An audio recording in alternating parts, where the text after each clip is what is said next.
O coro de nossa igreja trouxe-nos 2 louvores de adoração ao Senhor que cantou na cantata de Páscoa, que foi apresentada no domingo passado, no culto da noite. Está disponível, se você quiser depois assistir, no canal do YouTube da igreja, no IPE Oficial.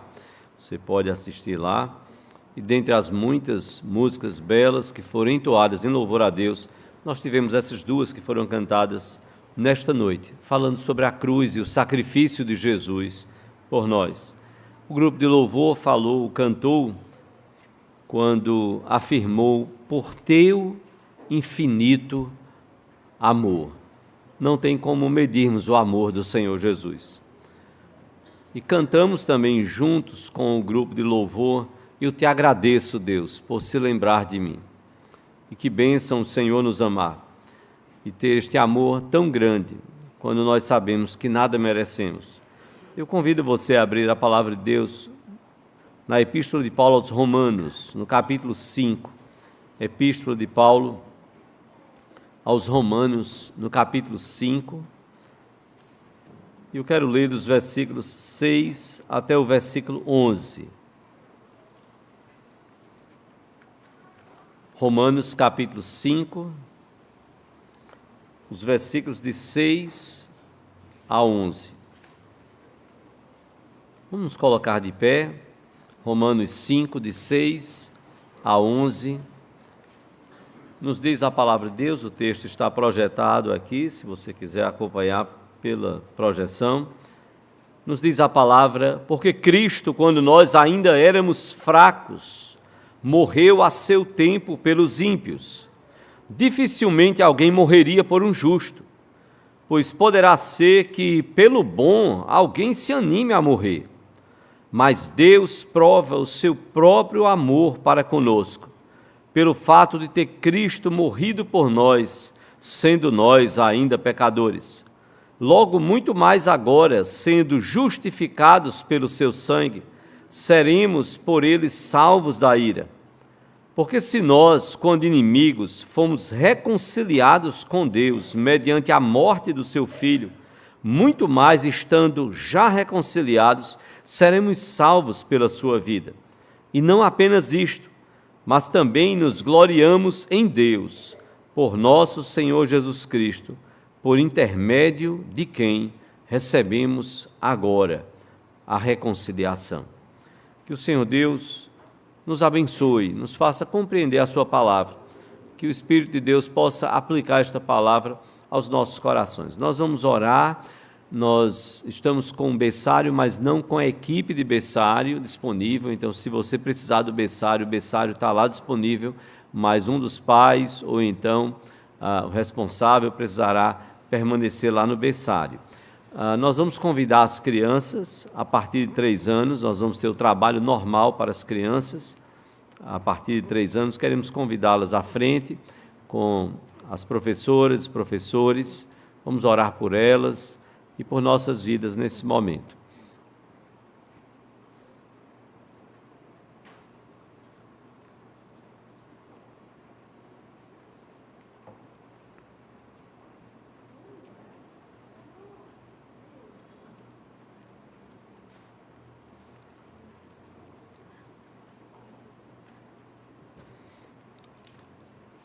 Vamos orar, vamos curvar a nossa fronte, vamos orar ao Senhor. Todo mundo de olhinho fechado, ninguém conversando. Vamos fechar os olhinhos.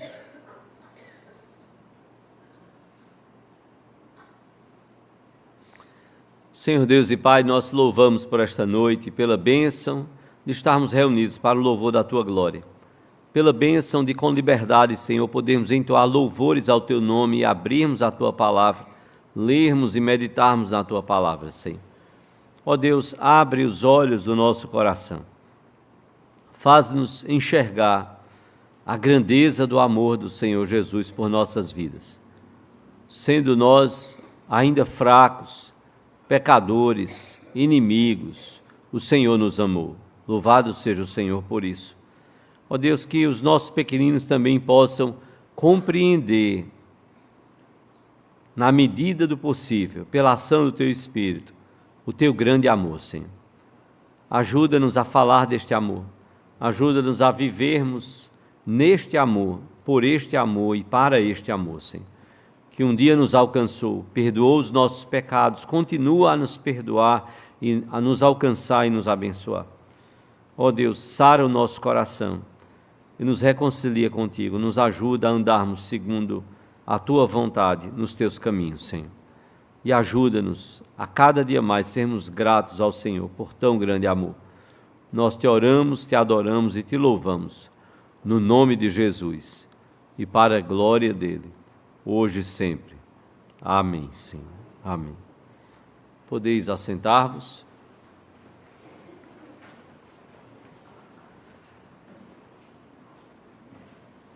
Meus irmãos, o apóstolo Paulo escreveu esta epístola à igreja de Roma. E ao que tudo indica, Paulo nunca pôde estar nesta igreja. Foi uma das igrejas que Paulo não pôde estar, tendo estado em tantas outras. Ele então escreveu a essa igreja que estava nada menos do que na capital do Império Romano, a igreja e aos cristãos da igreja de Roma. Um império marcado pelo poder, imperadores, senadores, generais. A casca do império, de certa forma, passava uma imagem de poder para todos que estavam debaixo da sua guarda e da chamada Pax Romana, a paz pela força. Mas a verdade era que o império ruía por dentro, moralmente, politicamente. O império ia se esfacelando. Mas não havia espaço para fracos. Não havia espaço sequer para quem admitisse, então, a sua fraqueza.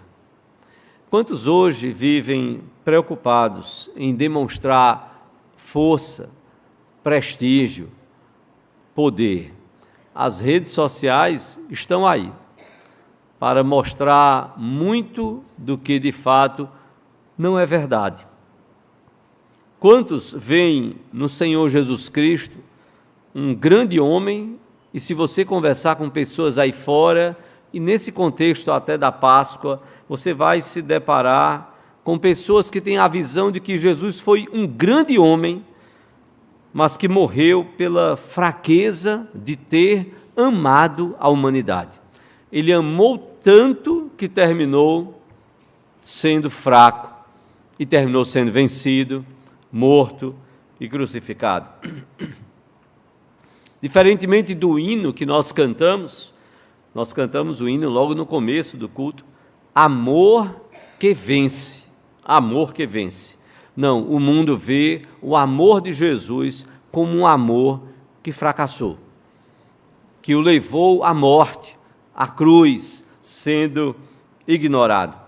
Será que o mundo consegue contemplar a grandeza do amor do Senhor Jesus, ainda que chame de paixão a este grande amor?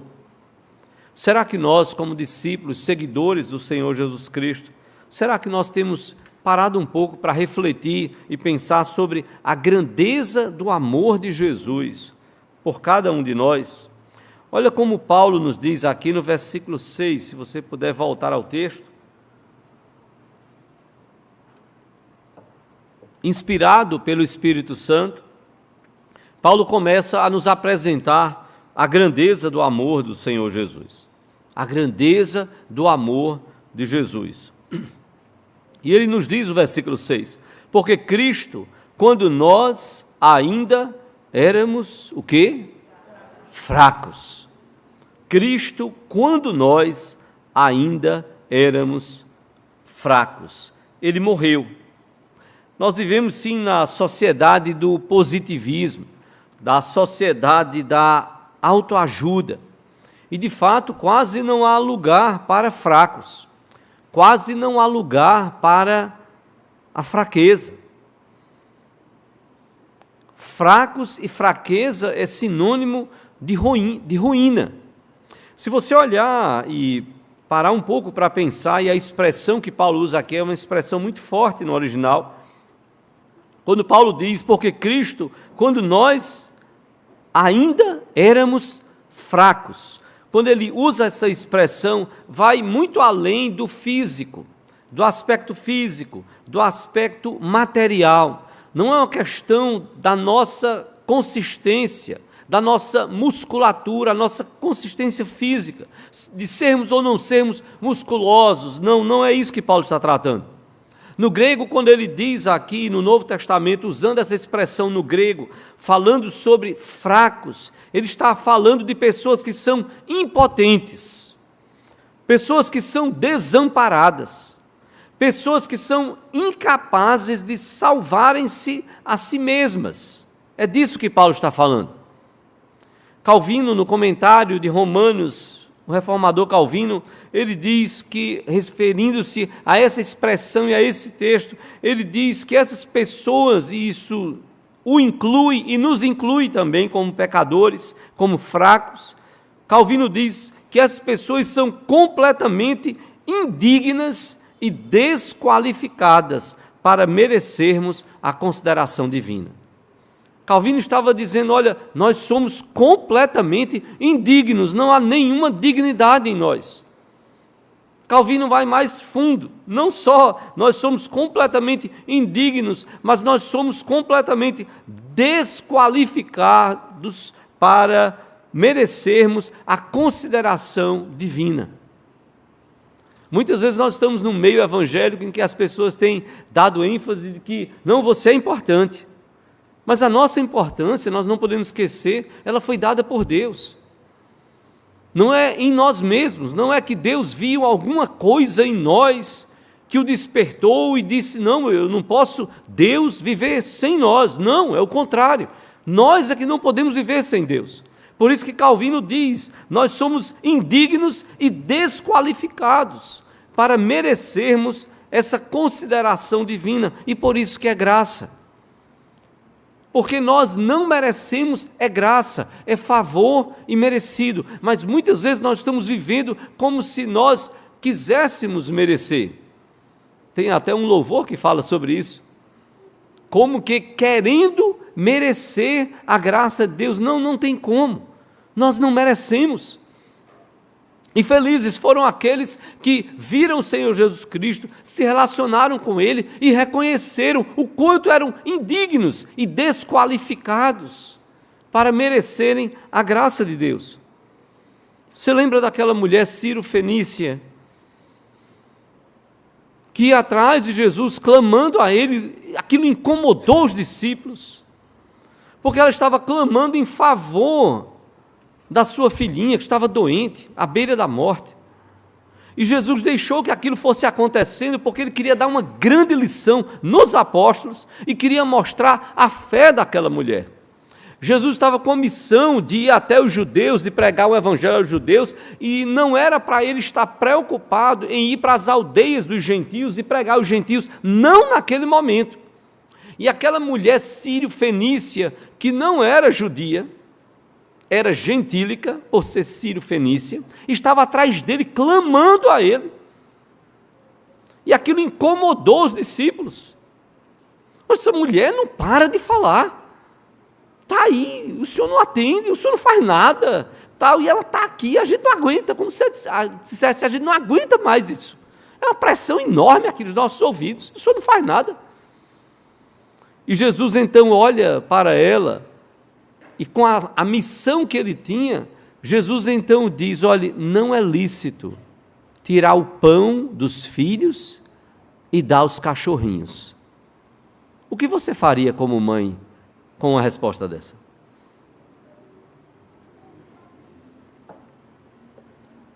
Ele tinha uma missão, levar a palavra para os judeus, o pão, palavra espiritual, o pão para os judeus.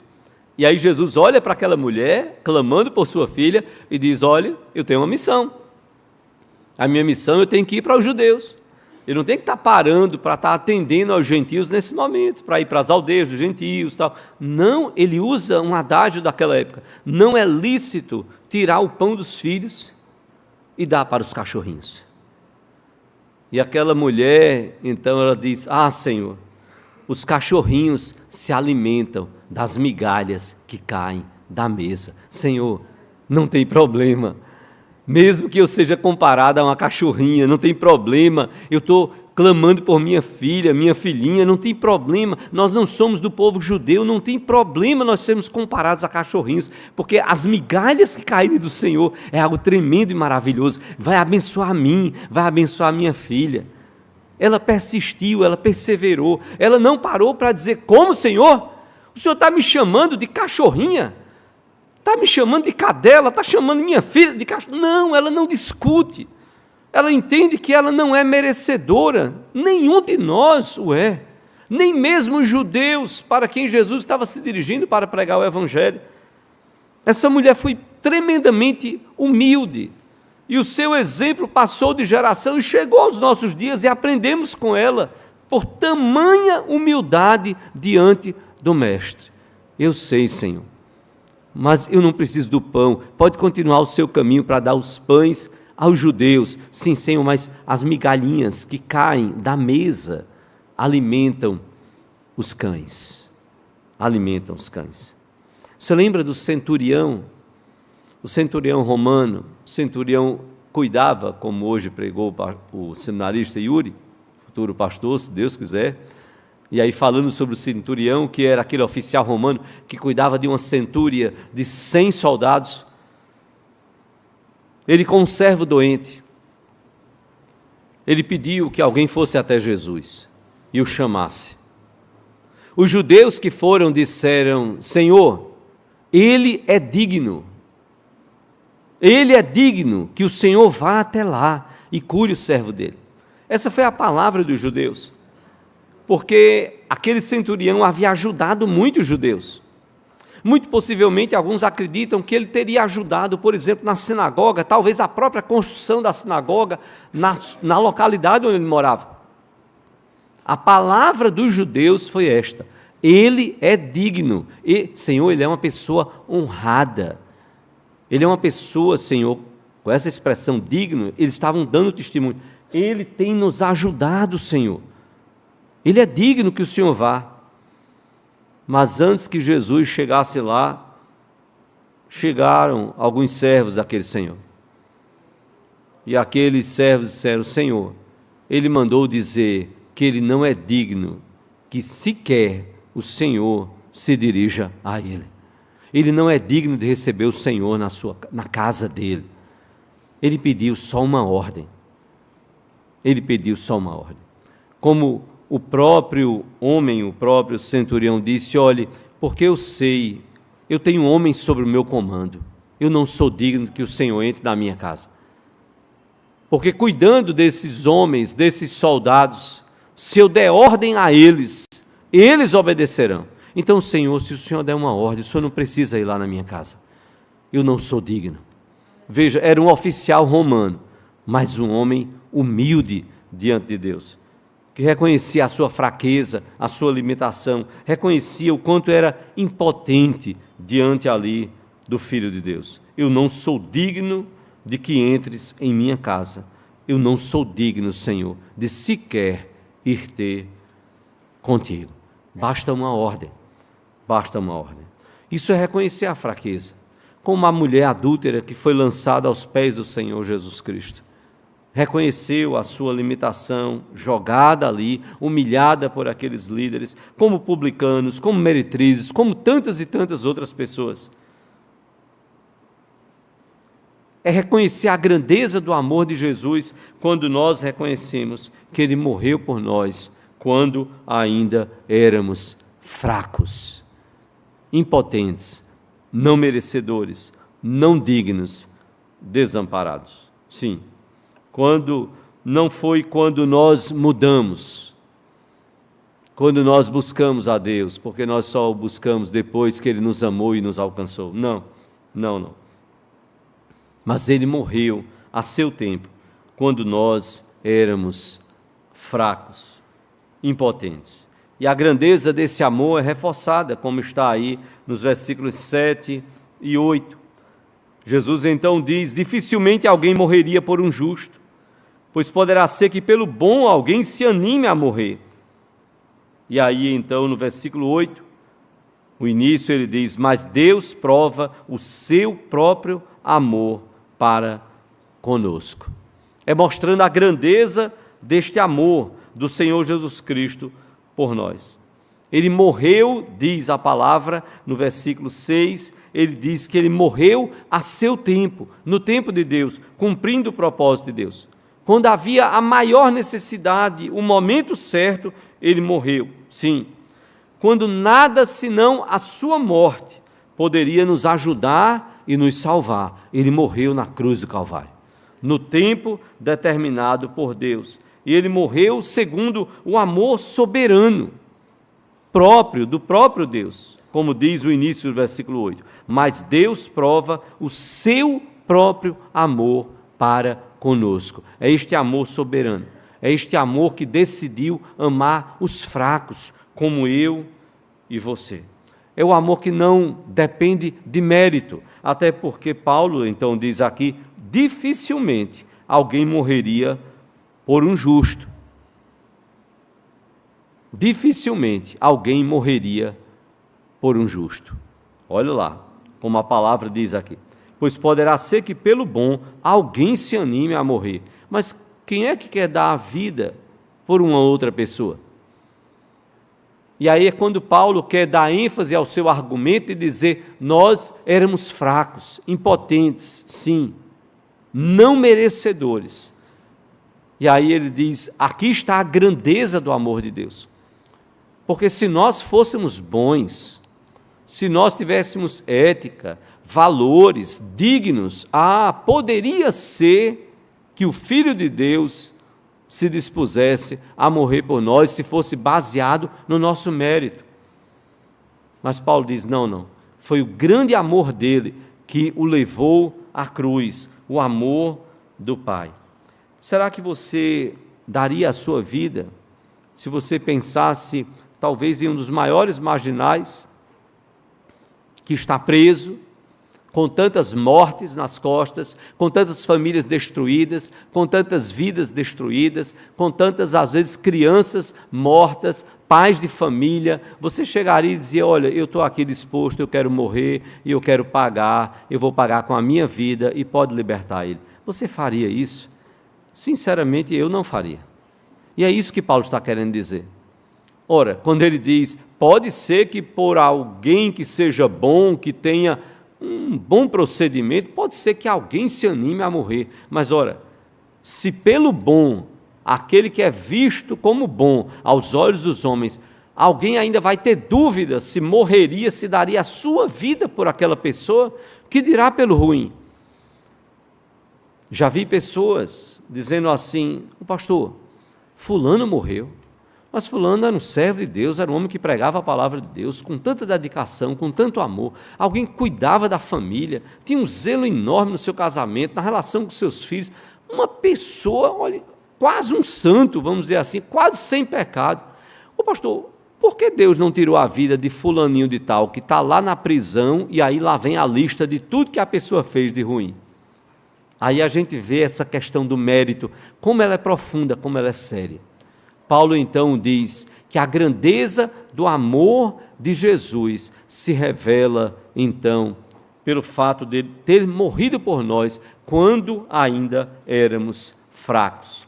Mas a grandeza do amor de Jesus não se revela só por ele ter morrido quando nós ainda éramos fracos. Mas veja como a palavra nos coloca aqui no versículo 8. Mas Deus prova o seu próprio amor para conosco, pelo fato de ter Cristo morrido por nós, sendo nós ainda, o quê? Pecadores. Sendo nós ainda pecadores. Não é só pelo fato, ele não foi grandioso o seu amor, já seria demais, por ele ter morrido quando ainda éramos fracos. Mas veja a expressão que Paulo usa aqui. Em segundo lugar, Paulo está dizendo a grandeza do amor de Jesus, ela se revela pelo fato de que Jesus morreu por nós quando ainda éramos pecadores. É a expressão que Paulo usa. E essa expressão aqui, pecadores, é a expressão também semelhante que está no versículo 6. Quando Paulo diz, porque Cristo, quando nós ainda éramos fracos, morreu a seu tempo pelos ímpios. É essa expressão que Paulo usa. ímpios, pecadores. E era muito interessante porque os judeus tinham o costume de chamar de pecadores aqueles que viviam levianamente, desconsiderando a lei de Deus. Quem também, depois de conhecer a palavra de Deus, conhecer a lei de Deus, fazia opção por ter uma vida contrária àquilo que a palavra de Deus ensinava. Então os judeus olhavam e diziam: ali está um pecador, ali está uma pecadora, para diferenciar deles que estavam tentando seguir a lei de Deus. Então é por isso que os fariseus, quando quiseram criticar Jesus, eles disseram, falando para os discípulos de Jesus, eles disseram: o mestre de vocês come com publicanos e meretrizes, com publicanos e pecadores.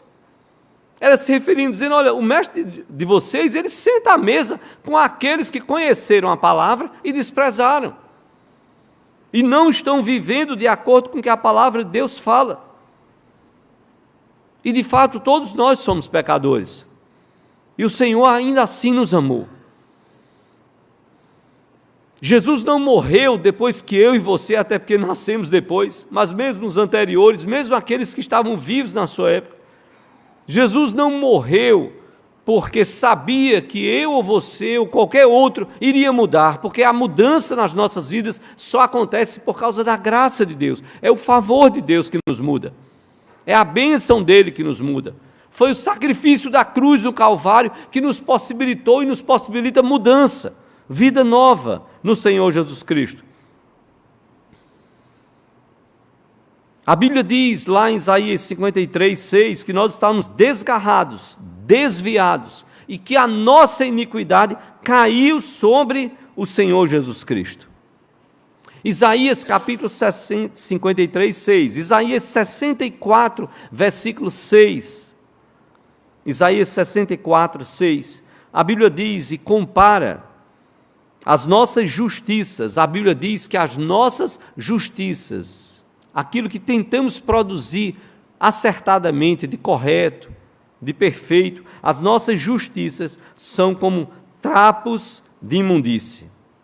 Trapos de imundície. E aqui há duas possibilidades. Os trapos de imundície poderiam ser aqueles panos que cobriam partes dos leprosos, partes dos corpos dos leprosos, trapos de imundície, ou poderiam ser panos de menstruação, que as mulheres usavam naquela época. O profeta Isaías então diz que as nossas justiças são como trapos de imundície. Não há nenhum mérito em nós, e nós precisamos reconhecer isso. Nós precisamos dizer: Senhor, não há nada que eu possa fazer para ser mais amado pelo Senhor. Não há como trocar, Senhor, fazer algo para que assim, então, agora o Senhor me ame. Não, Ele me amou e amou a você quando nós ainda éramos pecadores. Quando ainda éramos pecadores. Que grande amor o Senhor nos teve. Há um grande pregador considerado já falecido, ele era chamado de o príncipe dos pregadores. O nome dele era Charles Haddon Spurgeon. Spurgeon viveu em 1834. Chamado de o príncipe dos pregadores, ele disse certa vez, pensando sobre a grandeza desse amor e como Deus decidiu nos amar e nos escolher. Ele era um pregador batista reformado.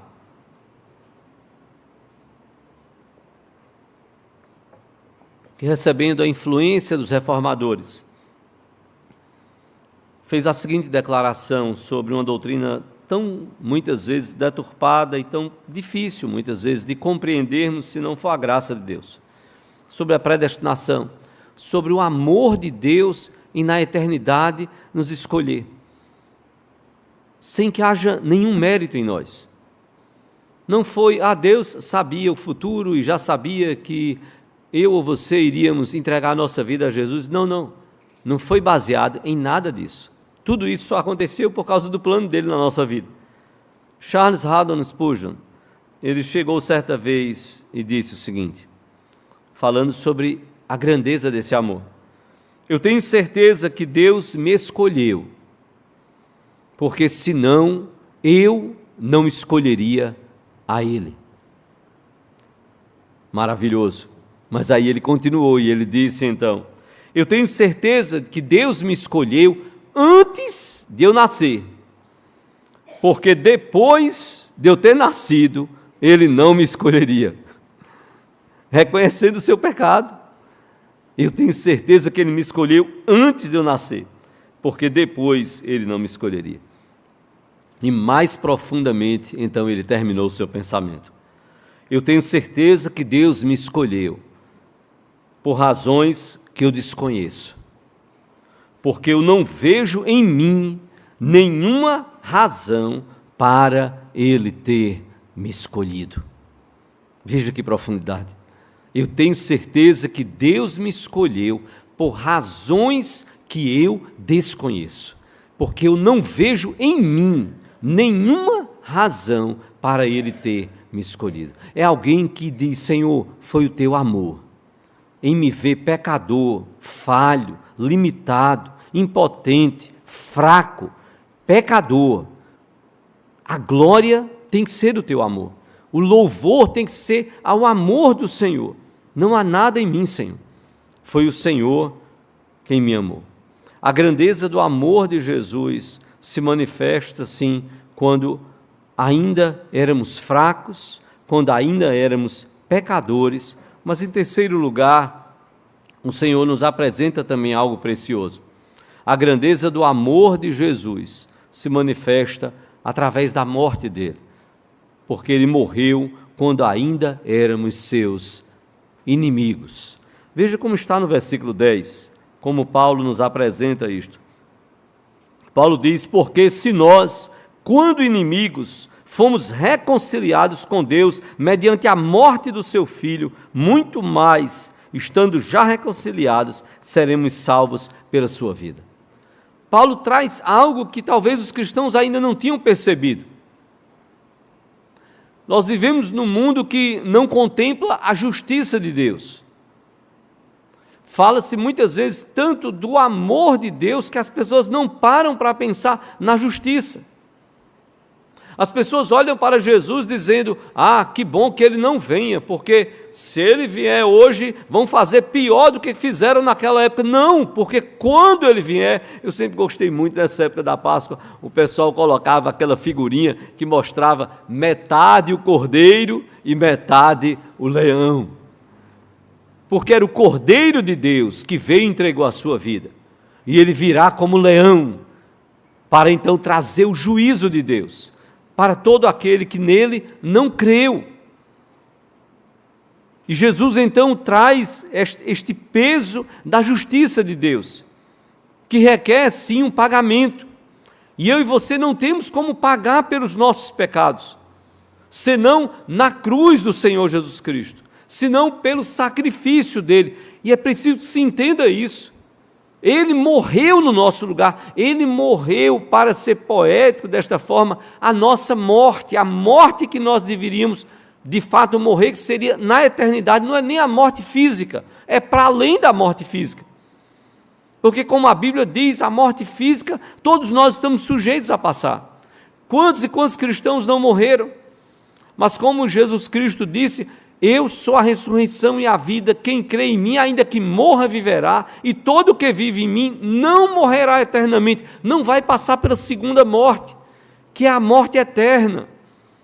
Essa o cristão não passa. O cristão pode passar pela morte terrena, física, como muitos passaram e como muitos de nós está passando. Estamos sujeitos a passar, a menos que o Senhor Jesus volte e nos transforme. Mas mesmo aqueles que morreram em Cristo ressuscitarão, como diz Paulo lá em 1 Tessalonicenses 4, de 13 a 18. E é nele que nós temos que pôr a nossa fé. A Bíblia diz que nós éramos, e Paulo apresenta essa figura muito pesada, nós éramos inimigos de Deus, por causa do nosso pecado. O nosso pecado nos afasta de Deus. Mas veja, Paulo diz, Deus foi quem tomou a iniciativa. Paulo apresenta sim a justiça de Deus e não deixa de apresentar o amor de Deus. Porque se nós, quando inimigos, fomos reconciliados com Deus mediante a morte do seu Filho, foi por meio da cruz do Calvário, foi pela morte de Jesus que pagou a nossa dívida, que nós fomos reconciliados com Deus, para deixarmos de ser inimigos de Deus, para sermos amigos de Deus, como Abraão, amigos de Deus, como os apóstolos que creram no Senhor Jesus, que foram chamados pelo Senhor Jesus Cristo. Essa reconciliação aponta para uma mudança completa. Mudar uma relação de inimizade para uma relação de amizade. O pecado nos torna hostis a Deus, alienados da vida de Deus. Por isso que João, lá em 1 João 2, de 15 a 17, vai dizer que a amizade do mundo é contrária à amizade de Deus. Tiago 4,4 vai dizer que o amigo do mundo, ele é inimigo de Deus. Quando amamos as coisas do mundo e tudo aquilo que a palavra de Deus condena, nós estamos nos tornando inimigos de Deus, por amarmos o mundo e não a Deus. Mas é o mesmo Paulo que vai dizer em Colossenses, capítulo 1, de 18 a 23, que nós éramos estranhos e inimigos, mas Deus nos reconciliou através da morte do Senhor Jesus, da entrega dele e da sua ressurreição, vencendo a morte. O nosso pecado, que nos tornava inimigos de Deus, foi perdoado e removido através do amor sacrificial do Senhor Jesus Cristo. Lembre-se disso. Porque nós precisamos crer no Senhor Jesus? Porque nós precisamos entregar a nossa vida a Ele? Porque nós precisamos dizer, Senhor, estou eu aqui, Senhor, um caco, um pecador terrível. Senhor, o Senhor conhece o meu coração. As pessoas que estão ao meu redor, Senhor, talvez não saibam tudo que eu fiz e tudo que eu fui até aqui, Senhor. Eu não aguento mais, Senhor. É diante da cruz, é diante do Senhor que morreu na cruz, que eu me rendo, que eu me curvo, que eu entrego a minha vida, por entender que foi tudo por amor, por perceber a grandeza do amor do teu Filho na cruz do Calvário. Foi tudo por amor a fracos como eu e você, a pecadores como eu e você, a inimigos como eu e você. Eu fui criado no Evangelho. Eu nunca saí da igreja. Não teve um só momento na minha vida em que eu dissesse, pai, essa semana eu não sou mais cristão. Só por essa semana, tá certo? Por essa semana, só por essa semana. Não. Pai, por esse mês eu vou experimentar o mundo. Não. Pai, por esse ano, só esse ano que, digamos, estivesse começando, então nesse ano eu não quero mais saber de Deus, eu não quero mais saber de Bíblia, eu não quero mais saber de cristianismo, não. Por isso que uma vez pregando naquela parábola do filho pródigo, eu disse certa vez, irmãos, sabem quem sou eu nesta parábola? Eu sou aquele filho mais velho, que estava perdido dentro de casa. Muitas vezes nós que fomos criados no Evangelho, que nascemos com a família no meio da igreja, às vezes nos encontramos assim, perdidos dentro de casa, com um pai amoroso, que mandou o seu filho para morrer por nós, e muitas vezes estamos perdidos dentro de casa, sem valorizar e sem contemplar o grande amor de Deus, demonstrado na cruz do Calvário. Talvez a sua realidade não tenha sido essa, de ter sido criado no meio de uma família, digamos assim, evangélica, protestante, ou como você queira chamar. Pode ser que você tenha sido criado em outra religião, com outros valores, ainda que fale sobre Deus, e às vezes com ensinamentos contrários àquilo que a palavra de Deus nos ensina. E quem sabe você está tendo a oportunidade de conhecer mais claramente a mensagem do Evangelho e entender: Jesus morreu por mim, para salvar a minha vida, para perdoar os meus pecados, mas não só para isso, mas para transformar a minha vida, para que eu possa andar em novidade de vida, eu possa ter uma vida nova, diferente, como um discípulo verdadeiro, frutífero, como um seguidor do Senhor Jesus Cristo. Foi tudo por amor. Seja o filho que estava fora e precisa voltar para a família do pai, seja o filho que estava dentro e perdido dentro precisa se encontrar e se voltar também para o pai, para um e para o outro. É o mesmo amor, derramado abundantemente. É o amor que foi cantado, o amor, o infinito amor de Deus. Foi tudo por amor, a fracos, a pecadores e a inimigos. A minha oração nesta noite é que você creia no Senhor Jesus. A minha oração nesta noite é que você reconheça a grandeza do amor de Jesus por você. Certa feita, um grande pregador, e muitos aqui talvez já tenham lido livros dele, John Stott, faleceu há anos. John Stott era um pastor episcopal anglicano, inglês, e John Stott disse certa vez: se você quiser saber o significado da palavra amor,